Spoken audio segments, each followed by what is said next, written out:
And then I start asking him, like, what is it that you really want? What would make you really happy and joyful? What kind of life, starting right now, could have you look back on that would bring you some excitement, that would bring you some joy, that would bring you some sense of fulfillment that maybe is missing right now? And this is a practice that I call getting clarity. And clarity is kind of like my whole thing right now, because what I found is that in the process of asking this bigger question, it's actually really fascinating what happens. Once you put that nut out there, what could I actually look back on in the next 40 or 50 years that would be like, man, like I did it. Like I lived my life with such a sense of fullness, such a sense of adventure, such a sense of service, of giving back. Like what vision of that life, is so compelling for me that it makes me want to get up and try to make some of those things happen.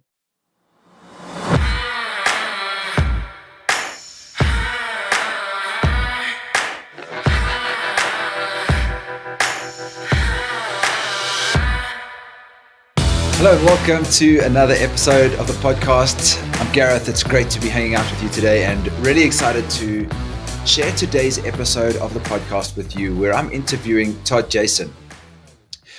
This is a masterclass in helping you to understand your purpose.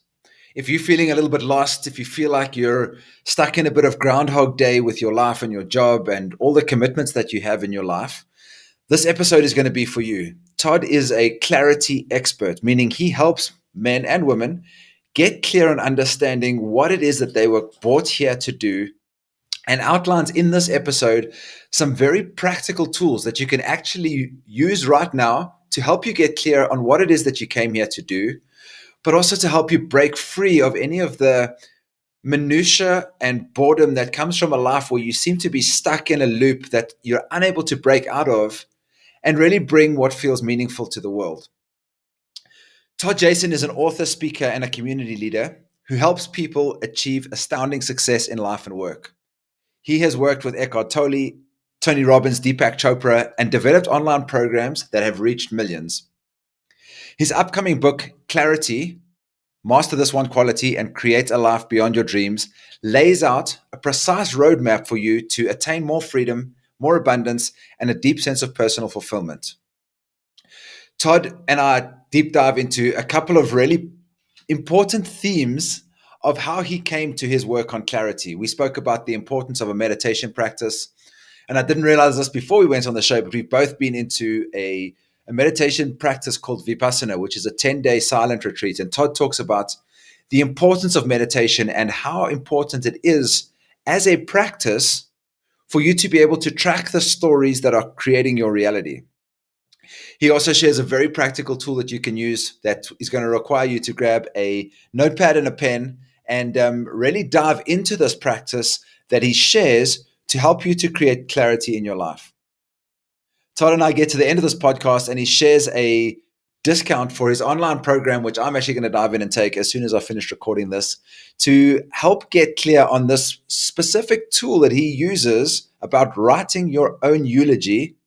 And he uses this technique for something that he calls creating your magnetic North Star, meaning you have a way to be able to create a roadmap for your life using this tool of writing your own eulogy, and using that as a way to be able to guide your life and the decisions that you make every single day so that you live a purposeful and meaningful life.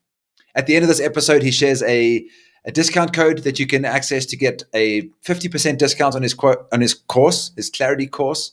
And we'll put all the details of that in the show notes. And without further ado, here is my wide-ranging conversation with Todd Jason. Welcome, Todd. Good to have you here, bud. Brother, I'm so excited to be here with you, and I just appreciate you asking me to be on your show. Thanks, man. Before we dive in, I'd love to give you the opportunity to let the listeners to this show know, perhaps maybe haven't met you before. Tell us a little bit about yourself through the lens of like being a father, son, or brother. Just pick one of those roles that you've played in your life and share something that gets the audience to know who you are. Yeah, I appreciate that. Well, I'm all three, father, son, and a brother, which is good. I'd say that what comes to me, because I wasn't expecting that question, what comes to me is as a father, being able to give the lessons to my daughter as what I've learned from being a brother and a son. And people ask me, Mm-hmm. like, why do you love being, a father? And I say, well, one of the greatest things for me is being able to give back knowledge that I've accumulated in my life, or wisdom, to someone else that I'm helping to form and shape in terms of their own soul's understanding. Right. So, I look at life and growth, or whatever we're calling this whole existence that we're in, as just a pass through of information. Right. So from the Mm-hmm. lens of being a man, being born as a man on this planet, and understanding the lessons of masculinity, from being a son, from being a brother, and now being a father, is something that I take really seriously, because there is a particular perspective and wisdom tradition in what men historically and energetically are here to share and teach. And so I really, pride myself on that, not exclusively, right? Because there's so much value in other ways of looking at the world. But, my daughter asks me all the time, she's like, Daddy, would you want to be a mama? I'm like, no, I love being a dad. I love being a man. I love having this particular perspective, and I honor it, and I teach her that it's sacred. So I love what you're Mm-hmm. doing, because this notion of being a father or brother, and a son is really important for us to all understand as men. That, like this is real. This is a real perspective, and when we shine a light on it, we can get clearer and clearer about what that means for each one of us individually, but also come together in conversations like this and in groups like you run and I run, that are like, no, how do we actually take the best qualities of masculinity, of manhood, and put it into action in these lenses?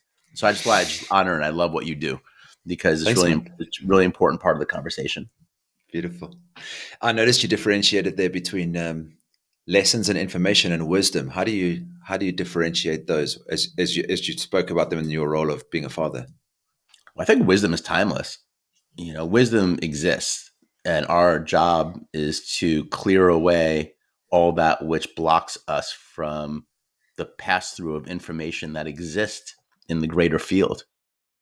And so the lessons are the revelatory moments that happen along the way, where we can actually clear out and we get some insight or wisdom which exists, right? So information exists. And I'll just give you one clear example. One of the practices that I've really dove into in my life, I love meditation. I'm a big meditation guy. I've done many different types of meditation retreats. One of the most impactful was something called Vipassana, a 10-day silent meditation retreat, which comes from the Buddhist tradition. It's apparently the actual technique of meditation that the historical Buddha, Siddhartha Gautama, taught 3,500 years ago, is this practice of Vipassana. Okay, and I'm not going to get into the technique itself, but during these 10 days, you're silent, and you're sitting and you're going through this very specific practice for 10, 12 hours a day of meditation. And what I found in that practice is relevant to your question, because what the practice does, it gets rid of all these grosser layers of thinking. And when I say gross, I don't mean like disgusting, but I mean just kind of ways that we're thinking about the world, so we can get clearer and clearer about what the wisdom is that exists through the human vehicle. And that's where the lessons emerge. So for me, the process of growing is one by which we're shedding the obscurations which are holding us back from actually understanding the truth. And there are truths that exist for all human beings that make us joyful, happy, kinder, that represent the best of us. And so I think the lessons are the postmarks along the way that allow us access to the more timeless truths or wisdom that exists. And so that's how I view growth. Mm, so good. You took me straight back to the 10-day Vipassana that I sat when I was in Costa Rica, and Mhm. fuck me. Oh I God. was so fresh in my meditation journey. I'm like, let me try this. I'm like bro, growth advocate. I'm like, let me jump into this. Wow. I mean, it was so interesting to notice that, as you said, like the base level of reality has like so much story on top of it, including Mhm. sensation in the body, like noticing where I thought that it was painful, unbearably painful for 20 minutes, and then gone into bliss in the moment afterwards. And all I've done is sit completely still and watch that. And yeah, just being able to move through those layers and watch how much of my reality is created just through narrative that comes in my head, Yeah, it was a powerful initiation for me, I would say. I haven't been back. I feel it coming into my world, and I think I would be a little more prepared now. Like my meditation practice is pretty solid, but I haven't been back to revisit it. How many of you have you sat? Well, I've done like 7 of them, but I will say that I thought the same thing after my first one. Like, I'll go back. That'll be easier.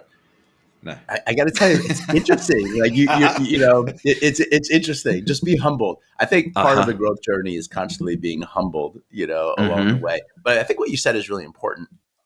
The amount of pain, physical pain, that I Mm-hmm. felt in those 10-day retreats is hard to describe. Maybe the most pain I've ever been in. I mean, and it's very unexpected because you're just sitting there, somewhat comfortably, for You start hours a day. comfortably. Yeah. It's unbelievable how much pain you're in.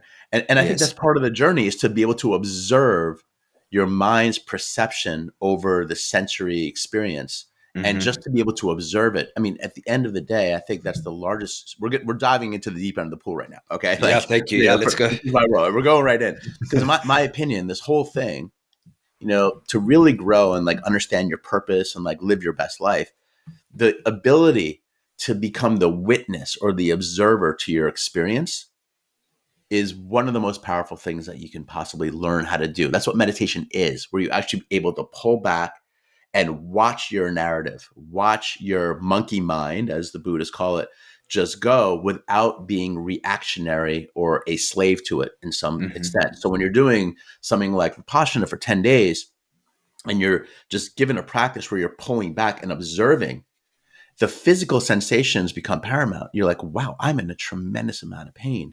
And then your Mm-hmm. mind wants to go into that, but you're being trained to actually just observe the pain. And then you see it never lasts.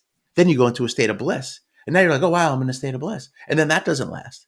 And then you go into a state of confusion. And then that doesn't last. And then you go into a state of clarity. You're like, oh my God, I know exactly what I'm here to do. And then that doesn't last. So the whole thing is an experience of the impermanence of being alive, right? Like, this whole thing is a process and is an impermanent. And that's the lesson itself, which is what a practice like that does. So I love that you share the physical part of it, because that was my experience too in the times that I've done it. I went in again, like not knowing what to expect. And I was like, oh, you know what? This is going to be great. I want to have 10 days to think about my next business idea. I sat down and I just went into like every single woman I've ever been with in my entire life. And I was like, what is going on here? Like, can I Mm-hmm. just take a break from this? It didn't stop and it didn't stop. And, on reflection, when I finally had a few moments to be able to catch myself, and then afterwards, I was like, oh, I see what's happening here. Like the ego is coming under a huge amount of attack because it's witnessing. I'm getting to witness, as you explained, the witness consciousness, to be able to see the fact that this narrative just carries on. And actually, I don't have any control over it. It just happens on its own. But when I can observe it, it starts to feel like it's under attack. And so as a result, for me, it went back to like the things that were the most powerful, energetic experiences in my life, which sexuality has definitely been one of them. So when I'm thinking I'm going to be calm and relaxed, as I start to go to that place of deep introspection and some sort of disillusionment of what I think reality is, the ego is pulling out the kitchen sink and bringing me back to all of the sexual fantasies I've had, the things I haven't done with women, like all of that stuff. And I was like, why is it so relentless? And I Yeah. got to notice that opportunity to just be in witness consciousness and be like, oh, and then it's gone. And And then then it's it's gone. back. And then And it's then it's back. And then it's gone right. again. And you're like, oh wow, this is just a cycle. And the medicine for me has been bringing that into my life. Like I look into the world and I sometimes see challenge. The world's growing too quickly. We're cutting down too many trees. That's like heartbreaking for me. And then I'm like, this is just the impermanent nature of what is. It's things are continually changing. If I'm trying to hold on to what I think it should be, it just creates suffering for me. So just an acceptance and loving of exactly what is has been the practice of trying to bring that back into my life. I think that's well said. And something that I really agree with is, there's a lot of us out there that like look at the atrocities in the world, and there are, it's like, what can we do? And part of my whole philosophy is, and look, this is somewhat controversial, right? Even people in my family don't love that I stand for this, but in my opinion, the greatest thing that we can do as individuals to make a positive contribution to the world is to do exactly what we're talking about here, which is to transform our own consciousness and to unleash our own highest version of love and kindness and empathy from the inside out, and to share that deep sacred experience of life here like right here in the right now, and have that spread to the people in our lives, to the people in our communities, and try to resist the bashing of everything that we perceive to be wrong in the world. Okay, because the activist energy is very, very powerful. And I understand it as well. I mean, I have it as well. It's not like I'm sitting on some mountaintop. I mean, I look out into the world and, it's really painful to see. And I question, wow, what kind of world am I bringing my daughter up in sometimes? But then I remember that all the great wisdom traditions I've been around, all the great teachers I've been around have said to me and shared in their own ways, witness that pain that you're having and understand that it's all being derived from an internal mechanism. And your real pathway is to transcend that internal mechanism of pain, of suffering, of scarcity, of Yeah. all these things that are negative, from the inside out. So I'm a real stand for inside out, as the way to change the world, right? To change the world when enough people, I really believe this, are doing this kind of work and really, really standing for love and kindness and connection and the good of people. There is a critical mass of people that, like will wake up. That Margaret Mead quote, that I love so much, which is, that a small number of people has always been the mechanism for changing the world. And I'm not quoting it directly, by the way, Gareth, I apologize. But the quote is really powerful, where she says that it's always these groups of people that come together with a new idea to change the world. And so I'm just a stand for that, and I can't control events on the outside, but what I can control is my own experience of them, and then how I share my own thinking, my own thoughts, my own expression with those in my life, with those on this podcast, with my daughter, my family, with my community, and that's enough, right? For me, like that's enough. And that's what I have power over to do. And there's a lot of people like you and I doing this. So while we look out into the world and we're like, wow, like shit is falling apart, right? Let's be honest. Like, it's like, wow, like things are bad out there in so many different ways. At the other side, I just believe deeply that there's something else emerging here that is beautiful, that does hold the possibility of real transcendence in ways that we can't even understand right now. And so I just go to that mystery and I go to that feeling, that frequency, and I connect with it, and it gives me hope. It gives me hope, and it gives me a reason, to get up and do what I'm doing, and sharing more kindness and love in the world. So sorry for that spiel, but that's a really important piece about like why, we're here. I agree 100%. I think whatever we see out in the world is a mirror of our internal reality, and so that's what you're saying. The only thing the world needs from us is the best version of ourselves. To keep Right. showing up for that, and then what looks like it's broken out there is probably just a reflection of the collective brokenness where we've separated from love. Some part of us that's not in love with ourselves, and there's that. I think that's the work to do. Just keep coming back and loving and accepting all the parts of ourselves, because going into separation with that creates that scarcity and disconnection that you're talking about. And then we see it in the world, some sense that I'm not part of the whole, so I need to hoard resources or continually, go into the aversion for what is in the world. And I think that's some important stuff. I want to ask you what you said. What do people say when you said it's sometimes controversial? Like that opinion was Well, just this whole controversial. notion of, well, I'm just going to focus on myself and focus on my own perceptions and my own personal work. Right. And Yeah. I'm not going to go out there and try to like change the systems and be like an activist, like, for example, my sister, who's like my best friend in the world. I love my sister. Mm-hmm. She's a teacher. She's a school teacher in New York. And she's very activist oriented. Like, literally, this woman is powerful. Like, she's older than me. She's super powerful.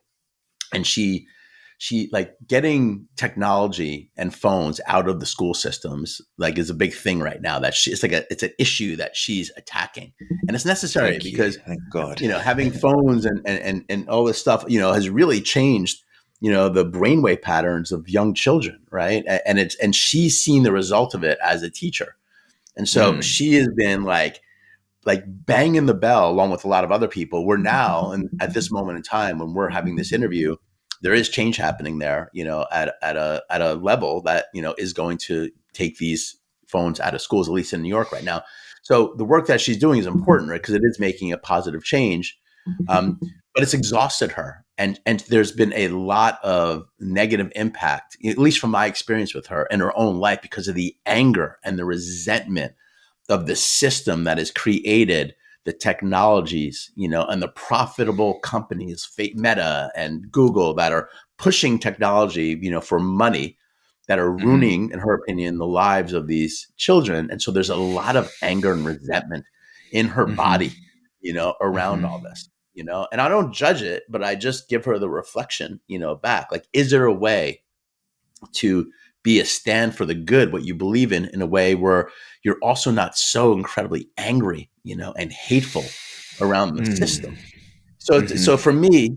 for me, like, my choice in life, because she pushes me, she's like, look, you have a platform. Like, why are you not taking on issues like this? I go, the issue that I'm concerned about is every person that's in my field. I just want them to live their best possible life, and like, this is an important point, because I think the most unselfish thing that you can do as a human right now is to do the work of your own inner excavation, and finding your own true authentic voice, and doing this work to clear out all that isn't that. Like, doing the Mm. personal growth work, doing the spiritual development work. I think this is the most important thing that each one of us needs to be doing. And people are like, well, I don't have time for that. I need to work. I need to make money. I need to go do this. I need to do this. And I can't tell you, as a coach for 20 years, how much burnout I've seen, like, for my sister as well, like, how much just utter burnout happens when you're constantly trying to rail against the system, and you're not doing the work to, like, honor your own sacred consciousness and, like, understand and bring the best of you out in the world. So for me, my stance and my lens is very much focused on every human that I'm around is like, who are you? Like, what are you here to do? How can you find your own joy, your own inner peace? How can you find your own inner love? Let's uncover that first and foremost. And then from there, you're fueled up to then go do whatever you need to do in the external world. So my message on that, Gareth, is the most unselfish thing you can do in the world is to be selfish around your own growth, around your own understanding of who you are, and have that be the driver of all your activity. And that can be controversial for some people. Some people don't like hearing that. Mm. Like, no, we need to do things. Look at what's happening in the world. I get it. Like, I totally get it. But for me, it's more important to do that inner work first. Mm. So how do you guide your clients or someone that you maybe like your sister as an example? What's the right balance between those two? Because I hear you saying it's important to take a stand for something that you believe in. That could be her mission.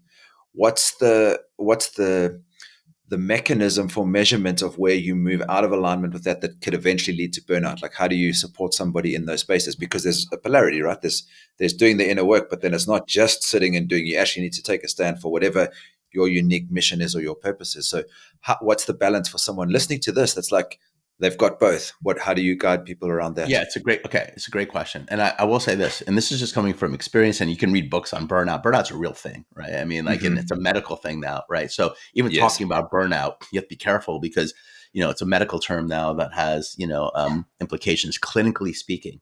And Yeah. I spent a year and a half working with Kaiser Permanente, a huge, healthcare organization, working with hundreds, maybe even thousands of doctors in California. And talk about burnout. I mean, these are people that are doing surgeries on us. Okay, these are people that are, like, literally, like doing God's work in a way, but the system that they're in is set up for them to fail as humans. If I'm just being straight out, I mean, Number of work hours, that type of it's stuff, working it's conditions. absurd what they're. It's basically like 4 full-time jobs, 3 of which they weren't trained for. And it's it's a real problem, that we have, at least in the United States. How bad this is, and so I've dealt a lot with people that are in these situations, and then I come on and I say these things, and they're like, well, it's easy for you to say, but, like, this is just, the situation, that we're in. So my point is that, first off, if you're listening to this, you want to do everything that you can to have this perspective as early as you possibly can, because it's very easy to get to the point where it's very hard to recapture, your humanity, and you're, like, literally, like, moved kind of past a point. I don't want to say of no return, but sometimes it is, of like, wow, like, I can't even catch myself right now. I don't have You time. I'm dug just in too deep or overwhelmed. something. You Yeah. want to catch yourself as early as you can, and you want to get back to a level of practice, right? Like the practice of meditation, the practice of going outside and breathing air every single day, right? Of feeling love and kindness, in all that. But the big practice for me, in all this that's helped a lot of people is a practice of getting clarity, of asking yourself, of asking your as a human being, like why am I here? Like, what is it that I'm here to do? What would make me really happy in this short little life that I have, Gareth? Like, you and I are on this call right now, and it's really awesome, and we're excited. But both of us are impermanent, and we're here for this tiny little blip in the matrix. And we take our lives so damn seriously. We take our money situations, our relationships, our past, like we're so in it in ourselves. And Mm-hmm. it's that thing that we're so in that we need to be able to put into perspective and ask ourselves the bigger question with the understanding that we're finite, and there's a short period of time where I am individuated as Todd Jason and you're individuated as Gareth Pickering.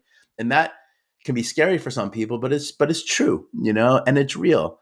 So for me, I always push people to say, hey, look, let's just stop for a moment. Let's just breathe, for a moment. Okay. Like, you are where you're at right now. That's fine. And then I start asking them, like, what is it that you really want? What would make you really happy and joyful? What kind of life, starting right now, could have you look back on that would bring you some excitement, that would bring you some joy, that would bring you some sense of fulfillment that maybe is missing right now? And this is a practice that I call getting clarity. And clarity is kind of like my whole thing right now, because what I found is that in the process of asking people these bigger questions, okay, and I could talk a lot about this. I'm sure you're going to ask me, but in We're the going there. process, yeah, we will. But in the process of asking this bigger question, it's actually really fascinating what happens. And I have a lot of years of experience, like guiding people through this process of getting clarity, because once you put that nut out there and you extend the timeline and you say to somebody, look, I'm 51 years old as we're doing this talk. Okay, let's say I have another 40, 50 years, God willing, banging around this planet. That would be amazing. What could I actually look back on in the next 40, 50 years that would be like, man, like I did it. Like I lived my life with such a sense of fullness, such a sense of adventure, such a sense of service, of giving back. Like, what vision of that life, is so compelling for me that it makes me want to get up and try to make some of those things happen. And the last thing I'll share on this is I got certified in holistic health counseling years back by this wonderful school called the Institute of Integrative Nutrition in New York, a long time ago. IIN, they're really big now. And there was a speaker there, Dr. Andrew Weil, uh, who wrote this book called Spontaneous Healing. Really famous guy. I mean, Andrew Weil is amazing. You should read that book, everybody, if you haven't. And he said something that was so profound to me. And he said, gets up there and he's like, look, when I die, I want to go fast, because all of my talents, all of my gifts, all of my energy was used. Like my spirit was fully used. And now I'm ready to go. Like my body's done, my spirit's done, I'm ready. He's like, and that's the proper way to do this. And most people aren't doing that. Like all their talents and gifts are being sequestered and blocked, and their true authentic selves are being blocked. But we're here to free that up. And that just really moved me when he said that, because I was like, oh yeah, like that is what this is about, is that there is a specialness to me and to you and to all of us. And let's find out what that is. Let's explore it. And I found that this getting clarity process is something that does free people up, to give them openness to finding that. Wow, so good. So his expression, his idea was that the gifts unexpressed slow your spirit down when it leaves the body when you die. Something to that Yeah, effect. it's like, so another way to look at this is when I first moved to California in 2010, I had a girlfriend who worked in hospice. And so I couldn't help myself, right? Hospice is people who have 6 months or less to live. They go to this like special palliative care hospital, where they're going to die. People know they're going to Yeah. die. And I started going with her to volunteer, because I wanted to talk to these people, and I couldn't help myself. I was asking people, like, what lesson do you have? I started to like almost interview them, because I would Hmm. go day after day. And, it was always the same thing, Gareth. Like, most people live with a lot of regret, a lot of, like they're at the end of their life. They're at the end of Hmm. their life and they're looking at a guy that they don't even know. They're on their bed and they're just like, they have like weeks or months to live and they have no energy. Their body's shutting down. Uh-huh. And they would look at me and they would just tell me all the things that they shouldn't have done or all the things that they should have tried to do, and I just Mm. over and over again, you would hear this like sense of regret around, oh my God, like I'll never forget this one woman. She had an estranged son that she hadn't talked to in 20 years, and she's like, why would I do that over Wow. money, Wow. or, just so much like, oh my God, why did I waste my time worrying about XYZ? Now that I'm at the end, like, why would I waste so much time? Like over and over again, I would hear Hmm. this. And it really made me think like, okay, like in a sense, I don't want to be that way, and then you would come across 1 in 10 who would just be like, man, I lived a great life. Like I did everything that I wanted to. I really tried. Like I gave a lot of love. I did X, Y, Mm. Z. I had family. I gave them my best, and like, I feel really satisfied. Like 1 out of 10, I would say were like that. And I was moved by them, because there was such a sense of peace around. And I think that's what Andrew Weil was talking about is, like being one of those people, where you Uh-huh. feel that your full expression was given back while we have this life. And why Yeah. the fuck not? Sorry to curse if we can't curse on this, but like, You why the can fuck guess, not? bro. Yeah, Okay. yeah. It's like it's a blip in the matrix, this thing, man. We're here and we're gone and we take it really seriously. And so Hmm. I think that's what I'm here to help people do is to get that level of awareness of the finiteness of this life so that way they can be free to go for it each and every day. And it's not easy to do, by the way. We really get trapped. We are our own worst enemy a lot of times, Gareth, and Yeah. so there's a process to doing that, but you got to start with that awareness at the end. And that's what starts to give you clarity, right? Is even asking that question is so very powerful. It's what I call creating the magnetic North Pole, and sorry, magnetic North Star is what I usually call it. But yeah, we can Yeah. talk about that. But that's kind of what Andrew Weil was talking about. Mm. Beautiful, man. There's something that came up for me. I sat with ayahuasca for the first time a couple of months ago, and Mm. it was uh, it was more a personal journey than a big transpersonal adventure. And she was really gentle with me. And one of the things that I realized is I was feeling uncomfortable, and I started to get this place where I was like, "Oh, I can feel a purge coming." And as I purged something, I had this recognition that there's parts of my life where I'm not going after fully what I want. Like there's some part of me that's waiting, and it's also linked to a part of me that's waiting for permission. And I think it comes from an imprint when I was young, when I Hmm. would ask my mom, "Can I go ride my bike? Can I grab this out of the cupboard?" or something like that. But I had this expression of like, fuck. And I saw this timeline heading out in front of me where if I continued to not go after what I wanted, my soul wouldn't be fully expressed. Like it came here to just be completely out there, go after everything that I want. And there was like, I feel like I do that in a lot of places, but there was this real moment of like, no, this is it. There's no practice run here. Every time you feel something and don't go after it, it just builds like a little knot or a little bit of resentment. And I want to make sure that I'm free of that. And it really resonated with what you were sharing there in this Andrew Well, Wild. we got lucky because when I first met ayahuasca, I went down to Peru in the jungle in 2010, and I did not have such an entry journey. She gave me a licking, which I Uh-huh. needed, But this is so important, right? Like, and you are doing it. You're here doing your podcast. Like, you're here to share. You're interviewing people. Like, feels like to me, someone who's on purpose and out there spreading a message that you really care about and coaching men, in your community, right? And Mhm. what you find is that you catch these threads and then you start to see like, wow, I'm not always fully expressed, or there's certain Yeah. domains in my life where I'm not, right? And Hmm. or how could I just be doing better and better, And this is great because everyone's at a different place in their journey, but you want to be able to understand where you're at with what we're talking about. Like, how clear are you about what you want, and what areas are you blocked? How can you be doing better? What's nice about this is once you start getting the thread and you start to really express yourself and you start getting little mini wins along the way and confirmations and affirmations that you're on the right path, you do start to open up more and more. I mean, we're talking about just saying yes to a life of growth and, like of questioning who I really am. Yeah. And then you start to go on the path. But let me tell you, every day is an opportunity to open and expand more and more into that version of you that is the purest, most fully expressed. I Hmm. kind of have this vision. I said it before, but I call it this this magnetic North Star. And so in my practice, I have this very particular technique where I have people write their own eulogy. right? So I have them very specifically imagine that their life has been fully lived. It's 40, 50 years from now, whatever, have them just do this like, imaginative practice. And they're looking back on it and they've lived their life to the full level of success, of joy, of service, whatever it is for that individual. It's an opportunity to be fully freaking free, using your mind and your imagination just to say, all right, like it all worked out. Like everything worked out beyond my dreams. And now you're writing about it as if it already happened. Okay. It's interesting about that practice is that most people they have no idea, like, like they don't know, like, I don't know, like I'm giving you freedom. It's a freedom practice. I'm giving you full freedom just to imagine this thing plays out, like to be to your wildest dreams.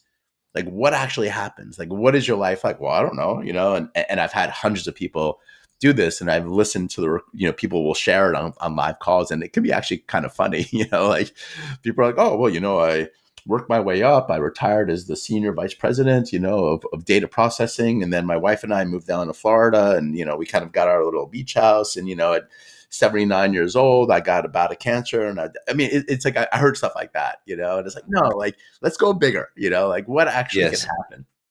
And I think when you do that, it creates this magnetic North Star where you actually start to feel the version of you that can have at least some of those things, if not all of it. And that's a really important thing to be able to do. This is a technique, to be able to really like imagine what this life could be, your version, your work, your relationships, your health, your adventures, all of that put out there, just for fun.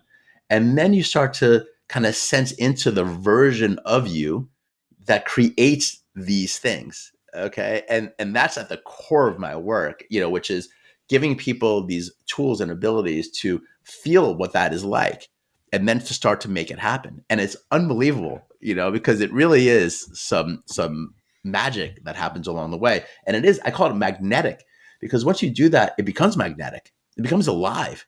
The vision's alive. You actually done some work in your mind and in your heart to imagine what that is. And then like things start to happen.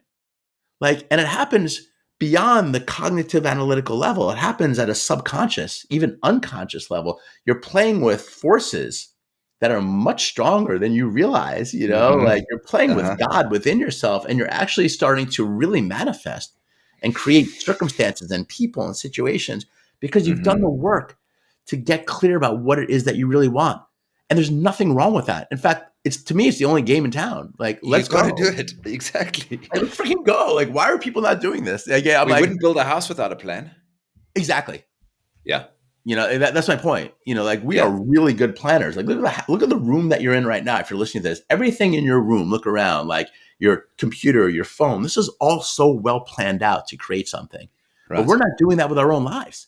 It's so crazy, dude. It's crazy. Hey, it's Gareth. I hope you're enjoying this conversation. The original definition of courage means from the heart. And I believe that we can have more courage in our lives by speaking from the heart. I'm on a mission to help heal the world by cultivating more courage, by having more conversations like the one you're listening to now, where I encourage my guests to speak from the heart. If that's a mission that you want to get behind and are prepared to support me on, it would really help us if you would share this podcast with somebody that you think would benefit from listening to this conversation, or sharing it onto social media and encouraging your network of people to engage with our guest and the message that we're cultivating here at this podcast. It will also support us if you subscribe to the podcast or write a review wherever you listen to podcasts. And in exchange for your support, you have my word that I will continue to seek out the most exciting, courageous, and inspiring people on the planet to keep cultivating more courage and having more conversations like the one you're listening to now. Thanks for stopping by. And now back to the show. Bro, we've got so many overlaps. I'm really glad we're having this conversation because, man. Two pieces that I want to add to what you do there, like the eulogy piece. I also have my clients actually choose the date that they're going to die, like actually put it in the calendar. Like if you want to live to 90, what fucking date is that? Have you got any idea? So that when 24 becomes 25, becomes 26, there's like that sense of like awareness that time's passing by. And so I think that's such an important piece to be able to have that, what you call magnetic North Star. And then practically the other piece that I use is that same version, like I use a bit of like inner archetype type work, like inner parts work or family system, something like that. Mm-hmm. But I create the 85-year-old version of myself that I ask for counsel when I feel stuck in a decision that I have in the present moment now, 100%. because I can have a close circle of even my men's circle or people that I love and trust around me. And I can lure you into my sense of how well it's going and some story about that. But I can't bullshit myself 85 years from now about, because deep down, I think we all know what we need to do. Like, what your body needs. If you pay attention enough and listen, I can sit with you and bring my challenges. But in me sharing my story with you, I enroll you into my sense of reality, and you'll give me the best advice you can. But I can't bullshit 85-year-old version of myself who has written this plan backwards, like you said. And it's like, okay, you want to live this amazing life that looks like da da da da da, then get up and do the push-ups, bro. So let me tell you this. I love this. Okay, so this is like very similar, right? So the way I Yeah. look at it is when I have people do this, okay, and I have them get really clear, And by the way, some people it's like easy, Some people are like just like write their eulogy, and it's like they come back the next day like, oh my god, like mind blowing. Most people, it's a little bit of a practice. And by the way, like I have a very specific way to do the eulogy. It's like very precise, because I've done this for like 10 years, so I have a very specific toolkit of how to write the eulogy that really works, to get you there faster. Okay. But what I found, I come back in and then I say to people, all right, here's the truth. The version of you that creates that life, there's a version of you starting right in this moment, feel your body. There's a version of you that creates that life or those circumstances. And that version is most likely different in some very key ways than you are right now. Meaning that there's a delta between your current trajectory, which is going over here, and the trajectory of the version of you that creates that life over here. And that's a good thing. Meaning that that's your mechanism for change, where you can now shift your trajectory over to the line, what I call the golden path of the version of you that leads this life that really represents your best self. Okay. And so what you want to start doing once you do that, it's very important to start with the end. You got to have the vision, and you got to have an emotional connection with that vision. You got to feel it. You got to want it. There's got to be desire. Like, yeah, I want that. That's another thing that's hard for most people. It's like, well, I kind of write it out, but I don't feel it. Fine. That's okay. That's actually totally okay. But we can learn to feel it. Like you want that vision. Like, you have to want it. You have to desire it. Like if you don't, it's not going to happen. And that's the problem. We've gotten so beaten down by society and culture. Like we don't even know what the hell. We get up every morning and we're just like going through like some very, very mediocre day all the time. Our minds are not on fire. They're not clear. Mm-hmm. But we have to start with something that we want. And then what we can start doing is saying, all right, who is that version and what difference is he or she compared with me right now? What qualities does that person? And I'm going to give you an example for myself, okay? And then we can keep going with it. So when I first did this, I realized that the version of me that created that type of life was really persistent and consistent with the things that I needed to do, particularly around business building.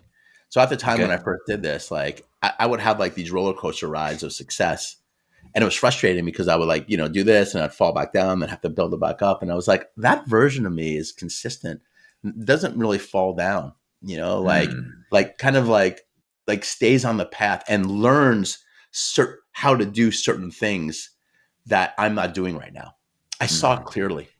I had a coach that was like saying, yeah, like, that version of you is actually really, that version takes courses, that version of you is a student, that version of you isn't just teaching, but is also learning, like specifically. And I was like, oh my God, you're absolutely right. And so I started to change my way, Gareth. I was like, oh, like I need to be like a student. I need to buy courses. I need to like learn from teachers, certain things that I wasn't learning. And that changed everything for me because I was like, oh, that's who that version is. That's that version of Todd that does that. And that's when I started to get the outcomes that were related to that line, in front of me.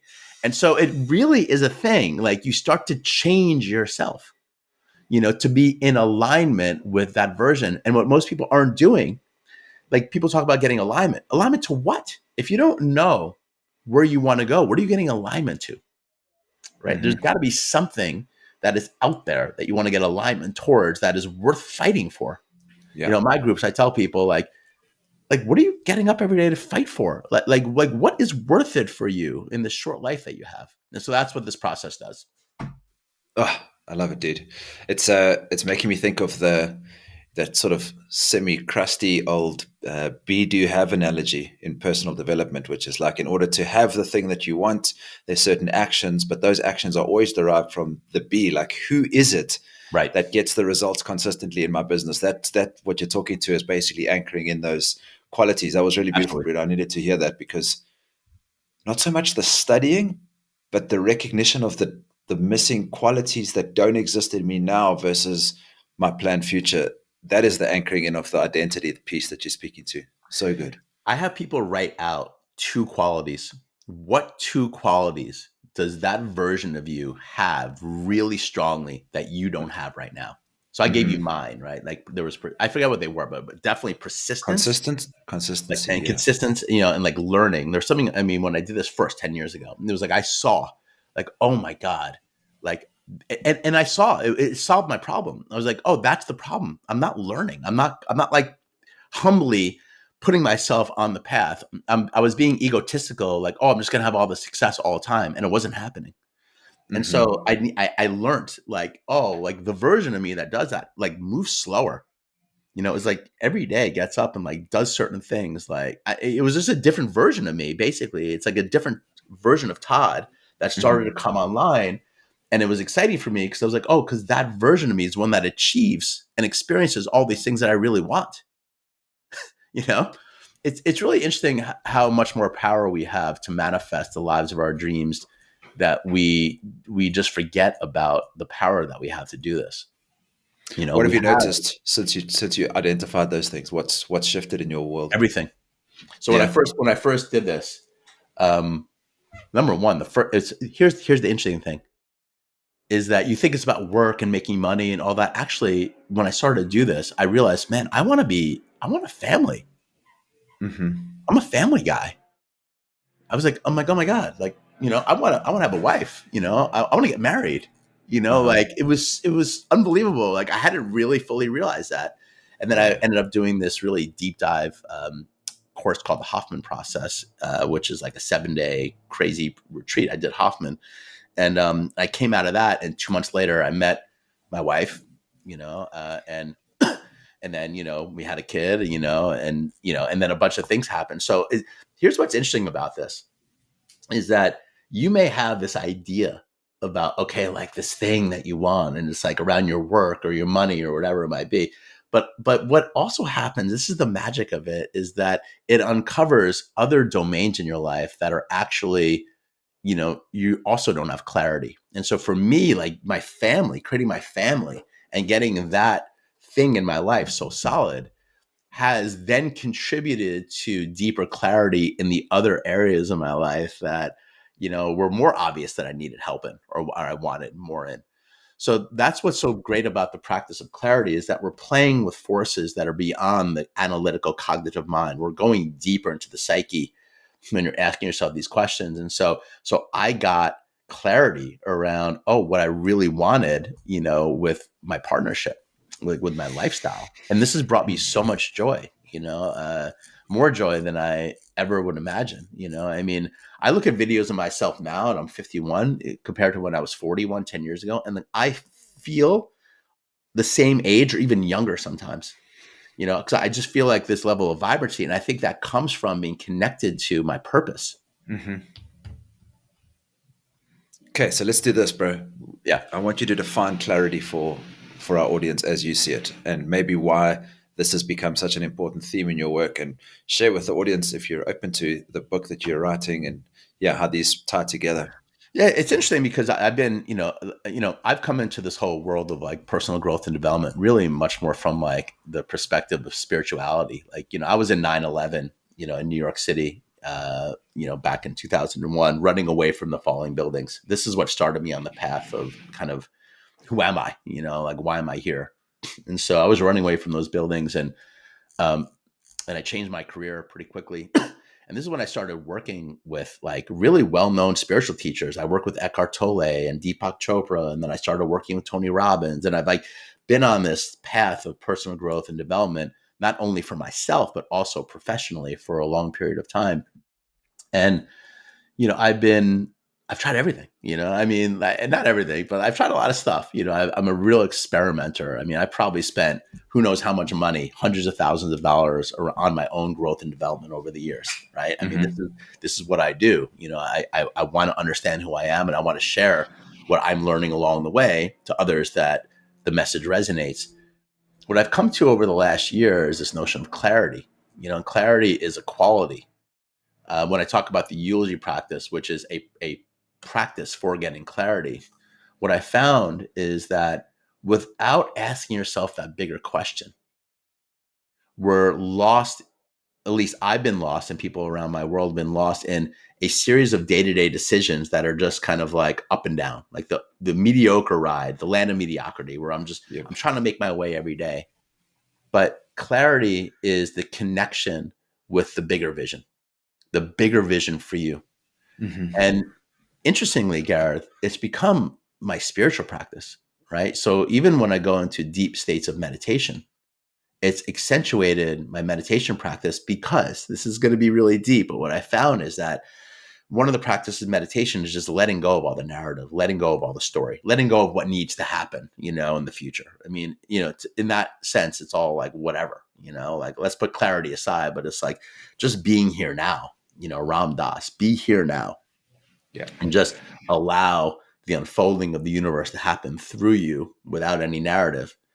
But I've also found this incredible value of having done this work to get really clear about this vision of myself that has created this subconscious or even unconscious line of existence that when I go into a deep state of meditation, it feels to be pulling me towards this expression of myself in this lifetime.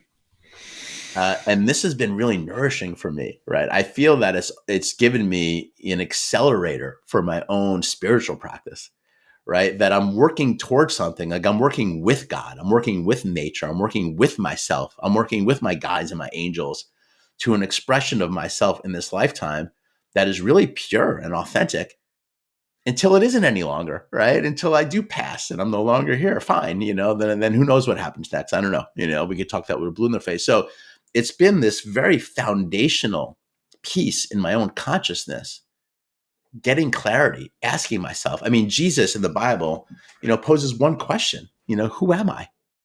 Who am I? That's what he tells people to do. Like, ask yourself, who am I? And that's what this is asking yourself the question.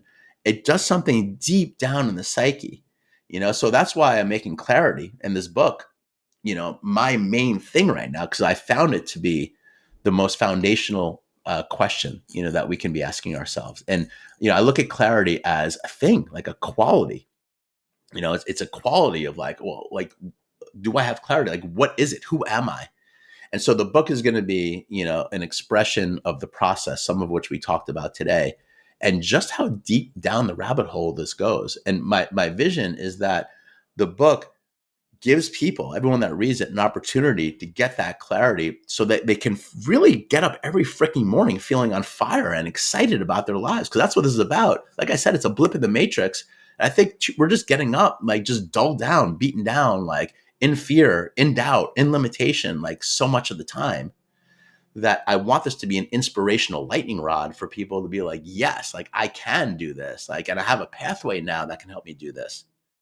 And so that's what the book is about. That's what I have a course as well, a 2-day course called the Clarity Course, where I teach the eulogy practice, like in the technology that I talked about, but even deeper. And like, I want people to take that course.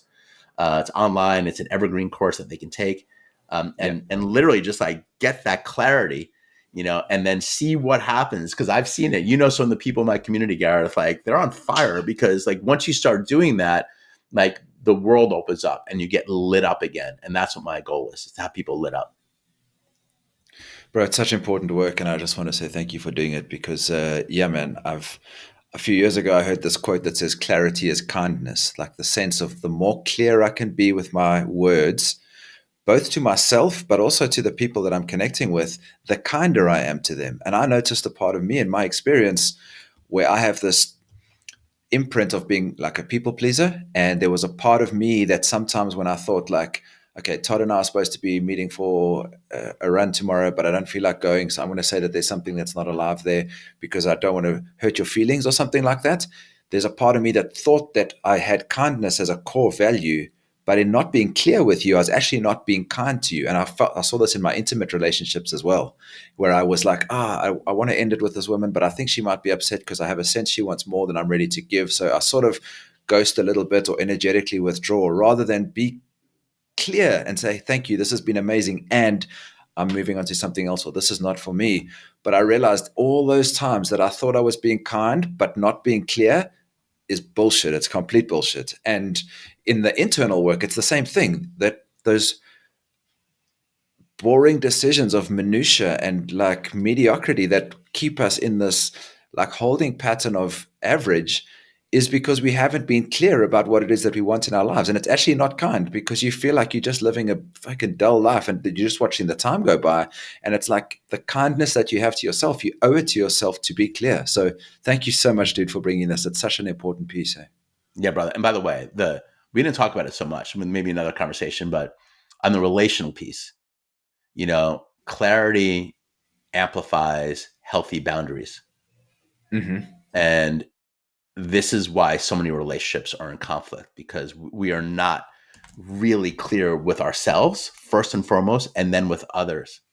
But when we do that, it feels edgy, because then we're going to disappoint, we're going to get angry. It actually isn't. It's the greatest gift that you can give anyone in your life, is to be really clear about who you are, right? And not in a way to beat them down. Like, it's once you do this work, you start to see that this is what happens. When you start getting clear, you want everyone else to be clear. Yeah. You want your wife, you want your kids, you want the people that you're dating. Like you ask them, you're like, what do you want? You know how great that is when someone asks you that? You know how much empathy comes in this authentic looking at another human being, like, what is it what will make you happy? Mm-hmm. Without any of your own ideas. Like, I want to help you like find out like what you want. What is it that you want? What lights you up? I'm with my wife for 12 years. I ask her this all the time, like she doesn't always have a clear answer. That's fine. But I'm asking her the question because I care. That's beautiful. And then if you can help others get that, that's authentic relating right there. Is like, help them get clarity, and then share with them what your clarity is. And that will inspire them. It doesn't create division. It creates connection. And so it's a whole other topic, but like, that's what I found, is that the clarity piece is ubiquitous. I mean, like it is the thing that literally unravels so much, but most people just don't do it, which is why I'm writing the book. When's the book coming out, brother? Well, that's the interesting thing, my man. I'm writing it right now, and I think I want to launch this like fast. I mean, I'm a lightning bolt. So like, once I got the idea to write the book, it's coming out really fast. I'm going to self-publish it. Even though I have connections in the publishing world, I think I'm going to self-publish. I'm going to try to get it out by May 1st of 2025. I'm going to try to get it out pretty fast. And have it up selling on Amazon or Barnes and Noble online, within the next couple of months. And I'm excited because I want to be an author. I've never been an author. And like, that's my clarity. Like when I do my thing, I'm like, why am I not an author? Why have I not written a book? All these other people have books. Why can't I? There's no reason. There's no reason. But here we go. Talk to me about clarity and community building. We have a parallel journey in building community, and maybe talk to me about that adventure. I love it, man. Some of the how's it going? How does clarity this is so big, and I think, I mean, there's a couple of things that amplify clarity. The practice I talk about the eulogy writing and all that, it's a very individual practice, which is great. You want to be asking yourselves that question, and this is the thing that I have been blown away by, because I started a new community about 5 months ago that I had everybody in my community come through my course where they write their eulogy. Okay. So like they come through this course, the clarity course, they come through it, and then they come into this community where we're now going to do the work of consistency and persistently building towards our bigger dreams together, in work and life, whatever.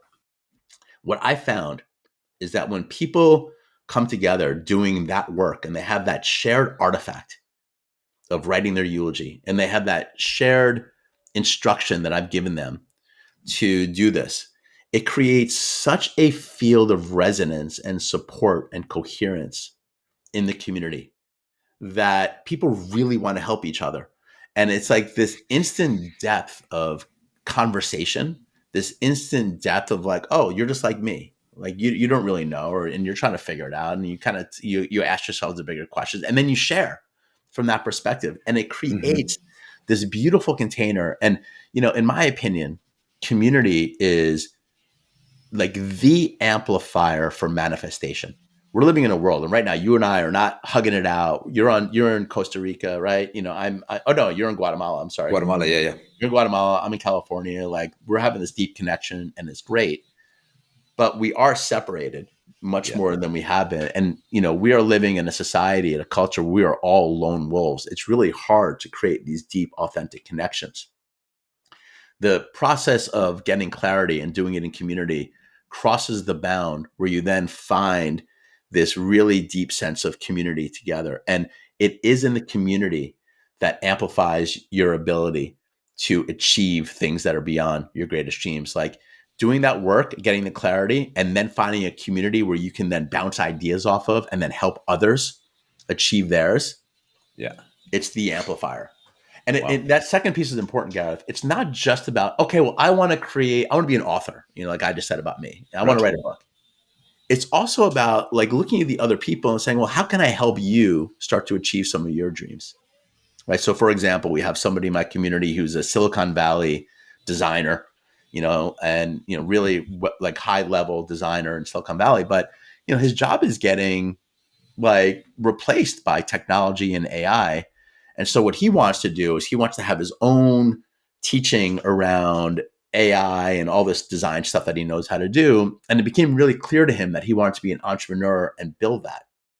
And so now that he did this work and he's in this community, everyone's like just supporting him. It's like, yeah, like you have this, you got this. Yes. And now he's got a place where he can launch his thing and test it out, and like you need to have supporters.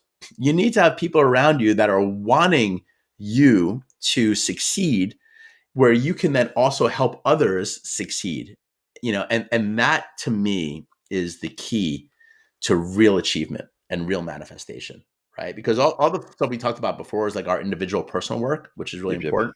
But now you take your artifact and now you bring it into a community and you have that mindset and you have that excitement and boom, this is the accelerator. Okay. This is where your purpose gets accelerated. This is where you really come online. So that's the second piece. It's got to be done in the community. You do not do this alone. I mean, it's the one thing that I share, and I know I'm speaking to the choir here because you're a community builder, but you do not do this alone. You find a community or communities, be a part of several, where you can be authentic, where you can be vulnerable, and where you can give back. And that last piece is so important. Don't just have it be a place where you need to receive and give back. Give back to a community. Like give your talents and gifts, to other people that also need it. And that's where you create this like incredible field of resonance and you skyrocket. So good, man. So good. There's something in the community piece which for me comes up around the opportunity to be mirrored back the shadows or the parts of ourselves that we can't see. You go on the lone wolf journey and you try to build your design company based on the knowledge that you have, but you don't know what you don't know. And you also don't know like your own shadow and how that, those limiting beliefs could stop you. But when you're in that space, like you're holding, where people are like, yeah, bro, you've got this. And are you seeing this? Are you keeping an eye on this? Like I can see this in you. And that space has been so powerful in our community and it's also the reason why I'm in there, because I know I've got bullshit stories that loop sometimes. I fall back into similar holes. I've got core wounds. And to be surrounded by people that I love and trust, to be like, hey, can you see this? And to put yourself in there and to be open to receive that reflection, that is the gas that goes onto the spark of what it is that you want to create. I love it. Yeah, you're doing such great work, man. I mean, thank you for doing what you're doing, because it is, you're holding it the right way. Like people are like, oh, like, are you the guru in your community? I'm like, hell no. Like I am not on some mountaintop. I am very much in process. and I'm sharing what I know, but I'm also learning from y'all. And I Yeah. think that is the right way to lead a community, to guide one, is to like understand that we're all, like being processed here. Look, when you lead a community, I'm sure you're experiencing this. It's a real accelerator, right? Because now For sure. I mean, Yeah. you're the one that's growing the most, And if Yeah. you're hearing this, I will say, think about it. Like, leading your own, even if it's just a small group of friends where you get together and do an accountability check-in once a week. It doesn't have to be like a business. It could just be, Hmm. I'm going to lead a group of people, that like to have a conversation, to hold myself accountable. Like that's a community. Yeah. And if you lead that, that is going to cause such an exponential rate of growth for you, just the act of leading it, and taking the initiative to do that is so powerful, right? And so, yeah, like I empower people to do that. Like, yeah, my community is amazing, but like even within in my community, I encourage people to find smaller groups of people. Find a Hmm. group of 3, find a group of 2. Like, find your own partner in here where you can really bounce ideas off of. That community can mean a Yeah. lot of things, Yeah. right? And so I have a container, and you have a container, but within that, there's all kinds of needed connections that can help us amplify our purpose. Dude, I've taken so many notes here. What's one thing you want to leave with this audience as as a parting word, just with someone might be listening to this on their adventure of finding out their clarity and purpose. I know this is clear for you. We've touched a Just lot, like, but look, be optimistic, be hopeful, like anything that, and I deal with this too, anything that feels like you're in despair, anything that feels like, it's not going to happen, fear, doubt, limitation. For me, it's when I go to my deepest places of meditation, I come to the realization that everyone's dealing with this. Like, everyone's dealing with it. Everyone's dealing with some version of the doubt or the fear or the limitation. hmm. And you can go there and you can really feel that. And that develops a quality of empathy where you can then walk around your life and look at other people and be like, man, like everyone's struggling in their own way. I mean, I know I quote the Bible sometimes. I'm not very religious, by the way, but like there's, certain things that I'll quote. And, there's one golden rule in the Bible. There's one thing in the Bible that's known as the golden rule. I find that interesting. And it's do unto others as you'd want to have done to yourself. And the Hmm. message is, and this is the same across many different wisdom traditions, is that treat everyone in the world as if they are an expression of you, because they are, right? Mm. Love them, understand that they're not out to hurt you, that they're actually there to help you. And they're an expression of your own inner understanding of life. They're your own perceptions. It's like you're an extension of me, Gareth. I'm looking at you on my screen and my wife in the house over there, but you are being made up by my own perception and understanding. You are me. And when you can really understand that, you just start to love them and appreciate them and want to help them, because you're just loving yourself and wanting to help yourself. And this is the big change on the inside. So be hopeful that you have the ability to do that, to toggle into that frequency of understanding in any moment. And that's the change. That's where the abundance comes in. That's where the flow comes in, because you're all just helping yourself.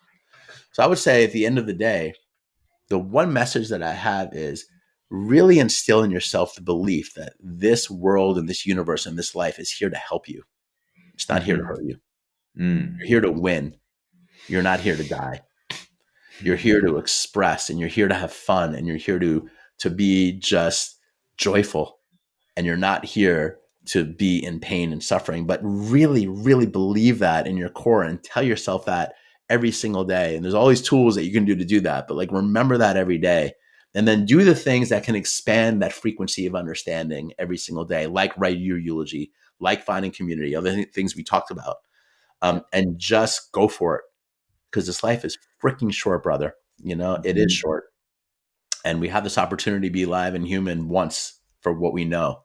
So Mhm. make it count. Yes. Bro, before I let you go, you mentioned something about a discount for your course. I don't know, we didn't speak about that offline, so I'm just going to put you on the spot here. I would love my audience, whoever's listening to the show, to spend some time with you, your purpose course. I'll put it up in the show notes, but maybe just speak into that a little bit and how people can connect with you. Yeah. So what I'm going to do is, so the clarity course is what I love people to take. Okay. Like it is the eulogy practice that you learned about today, but just really supercharged. So it's a 2-day online course that you could literally start right now. It's a $99 course that I'm going to give everyone that listens to this basically a 50% discount. So you can take it for $49. Okay. Sweet. And the code will be Gareth 2025. And we'll put that in the show notes, but Gareth, Gareth 2025. And that will be a standing 50% discount off the clarity course. And you can go to my website, toddjason.com. So just TODDJASON.com. And from there, you can, just visit the clarity course. It's, you'll see it right there. It's on the front page. And then when you go ahead and check out, put in Gareth 2025, and then you'll get a 50% discount and take the course. I mean, I think everyone. Be a student there, I think every single person needs to take this course, and I'm not saying, but it is. It's a really, really good way to get that clarity, to get that vision. And then from there, you're off and running. Okay. And then there's an invitation to join my community, which is all about purpose and clarity. And, you'll see, but really the course is the most important thing. My vision is this year that millions of people take this course. I mean, we're getting disrupted, Gareth. Like, people are up in the air right now. There's a lot of commotion out there in the external world. Yeah. This is the work that's needed. Take this time for yourself, get that clarity so you can make really good decisions in the coming weeks, months, and years. That's a beautiful offer, brother. Thank you so much. I'm going to use that as well as soon as you've set up that discount code and go through it. Like, I've done a version of my eulogy, but I want to see your toolkit and see how you're doing it. And I also want to just give a shout out. We got connected through a brother who's in both of our communities, which I think points to what you said. There's you can be in multiple communities, and I'm super, super grateful that we got connected through Brian, who's an amazing dude. He's doing good stuff in our community, and the brother. Rad. Yeah, Brian. Big shout out, man. He's amazing. Brian Tremley. He's something else, man. And I'm grateful that he's connected us, and more work between us, because it's also like these communities and this work that we're doing. Like, thank you for the invite, because we need to be doing this together. And I want to have you come on to my group as well and speak. Because we need to be building together. I mean, that's what this is all about, right? So you've taken this beautiful first step by asking me to come on here, and I'm going to reciprocate so we can form a deeper bond and then just grow more love and kindness together from the inside out. So I'm glad that we're connected. Thank you, bro. I have this analogy in my work, which is, the ability for us to really create global change is to link networks together, So the strength of my network, when connected to yours and connected to other networks, is what's going to make the shift, and it grows exponentially. So bro, thank you for being a network builder and for connecting with me in this time, and I appreciate you, brother. I appreciate you, man. You're doing amazing work, and everyone should join up what you're doing, and follow you, because I think it's really beautiful stuff. So thank you, Gareth. Awesome, brother, and looking forward to meeting you in person at some point in the future. So man, big love. Thanks again for your time, bro. Thanks, Gareth. Big love, guys. Thanks for listening. Ciao. Ciao.